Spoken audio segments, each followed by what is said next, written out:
Welcome to Bloodbath TV. Today we watched I See You. Evil hides in plain sight.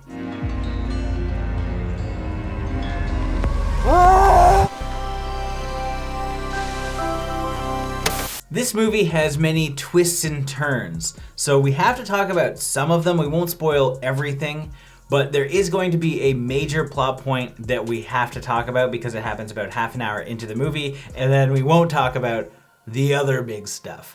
Man, even just dancing around it right now is already hard. It is worth watching, so I recommend you go watch it before you watch this if you haven't seen it already. This is actually my second time watching it because I watched it when it came out and I enjoyed it. This was John's first time, so it was interesting to sit on the couch and watch him as things were revealed throughout. So a big shout out for the Morphew for getting us to watch this via Patreon. He requested this and I'm happy to revisit it. If you did something, you can tell me. What are you talking about? So basically the premise of this movie is there's a family where it's kind of falling apart because the wife, played by Helen Hunt, cheated on her husband, John Tenney, Behan from Tombstone, which I recently watched over on my reaction channel. Link is in the description, check it out. And then they have a son, Connor, who's just like stuck in the middle of this. It's just like my parents are basically splitting up, they're acting weird, dad's sleeping on the couch.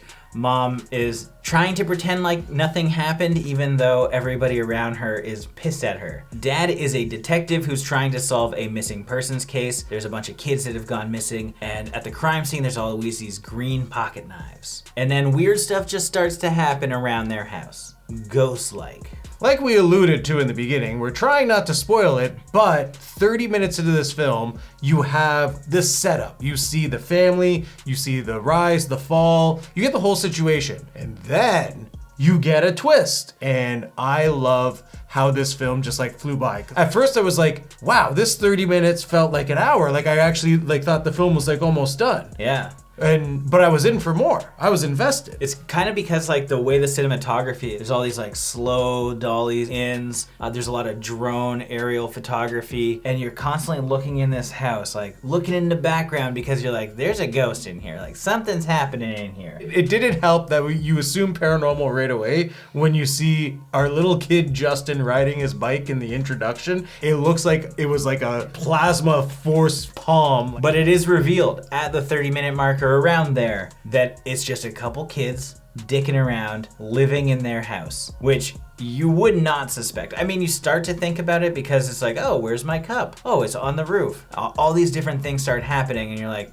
no, a ghost isn't dicking around with silverware. There's gotta be people. Like, there's moments where like the husband is locked in the closet and you see like the silhouette of like someone looking in, so you're like, okay, is it like a ghost child or is it like Justin who's dead trying to communicate? Like, you don't exactly know what it could be, but when it is revealed, you're like, oh. Yeah, it's these two people, Mindy and Alec, that are frogging, which is a real thing. We looked it up on YouTube and I won't sleep tonight. It's just when people jump from pad to pad like a frog and live in people's homes. Whether it's in the attic or a guest room, they hide out, and then when people go to work, like they come out and eat your stuff. It is so terrifying, but it is so interesting because once that's revealed, it seems fairly innocent. Like, it's obviously terrifying and breaking laws, but you meet Mindy and she's like, hey, I'm just vlogging, I'm having a blast, I'm walking in to this house, and it's just like found footage. And then after we kind of meet those characters, we get another third layer to the narrative, which is showing both what Mindy and Alec are doing simultaneously with what we've seen from the first half hour. So we're replaying the same things we've seen just to see how everything worked. For example, the dad throws his phone out the window, and he seems shocked by breaking a window, even though he did it. Are you fucking kidding me? But a repairman comes, and when he's leaving, he says to the mom, I'm sorry, who let you in? A kid of yours, very polite. You trained her well. and she's like, what? Even the part where like thinking, man, some ghostly paranormal stuff is happening because the TV keeps turning on and off, and then you're like revisiting it with like the explanation of like, oh, Alec is just pranking these people. How'd you do that? Downloaded an app. You're seeing everything that you saw and you're getting answers. Sometimes you need the exposition. You need to know why things are happening for that reason. And no stone is unturned in this film. And that's about what we'll say about the actual plot, because more stuff happens involving you know, the detective, the kid abductions, as well as just murder. I mean, it is a horror movie at the end of the day. And more like a thriller, I guess. Like, there's nothing too extreme here, but it's certainly still creepy after all of this. There's two parts that make it creepy. There's the first part that is the mystery aspect in how the cinematography presents itself with showing those long takes and what could possibly be in the background. Then it gets even more creepier when you see what is in the background, because now when you're revisiting it, you're actually seeing Alec in the creepiest mask out there. And you're just like, wow, I get goosebumps just like thinking about it. Yeah, it's a frog mask. And to him, it's just like playful. It's like, we're frogs. We're frogs. It's a frog. But then you remember, wait a second, we saw that mask under the bed when the mom was picking up clothes, which means Alec was just laying there, just sleeping under Connor all night. And it's just like, what the hell? And even if you go back, you can see like different instances where you can see somebody behind glass or just like in the shadows. And so it is interesting if you've watched this and you still haven't watched the movie. If you go in with this knowledge, look in the background because you'll probably see some people. The film was like very well edited in its style too. So like overall, this is a well-produced film. 100%. And I like the acting. Like, it makes you like Mindy, even though she's weird. You don't like Helen Hunt's character because you're like, oh, she's cheating. You don't like Alec because he's trying to prank the family this whole time when Mindy's just trying to like make some vlogs. And you feel sympathy for the father and Connor because Connor didn't do anything wrong in this whole situation. He's just dealing with his like mother cheating and breaking up the family. You never really see like the mom cheating. And in this one, it's like wholesome mom who's like a counselor who would never cheats. And the guy shows up. Sam from True Blood, who looks identical still. That's when an accident happens and you're left wondering like how much of an accident was this?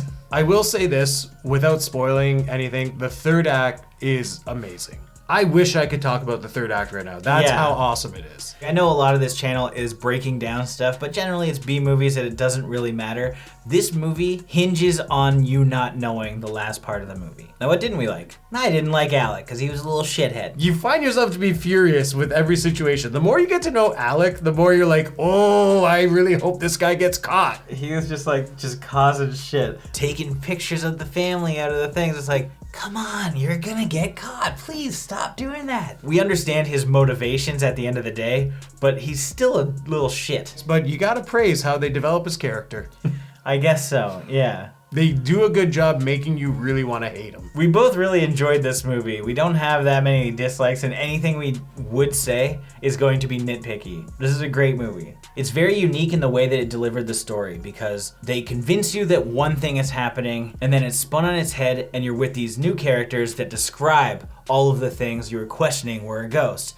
And then it goes another level deeper, which just makes everything come full circle. And you're just like, oh, wait, that's what's happening? And it's just so good. The editing is so tight because even in the third act, more things are revealed that you would have never guessed. The acting is incredible from everybody. Even Connor, who doesn't have like a ton to do in this movie, when he's screaming at his mom, "You ruined our family and you should fucking pay for it!"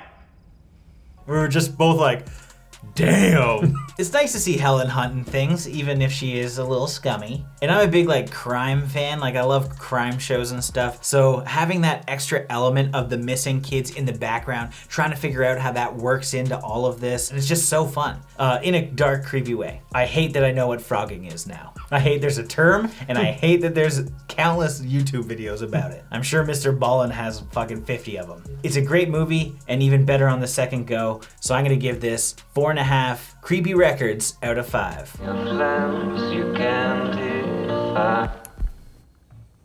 I had an absolute blast watching this film from beginning to end. This is brilliant storytelling, it's brilliant cinematography. Everything that they did in this film, I think, needs to be praised. The twists and reveals, you don't see it coming. And when they do reveal the twist, it's a reveal in a sense of rewatching everything from a different perspective. That just sets a whole new tone to the film. There isn't really anything I dislike in this movie. I would very much recommend checking it out. So with that being said, I give this film 5 Yoshi Pez dispensers out of 5.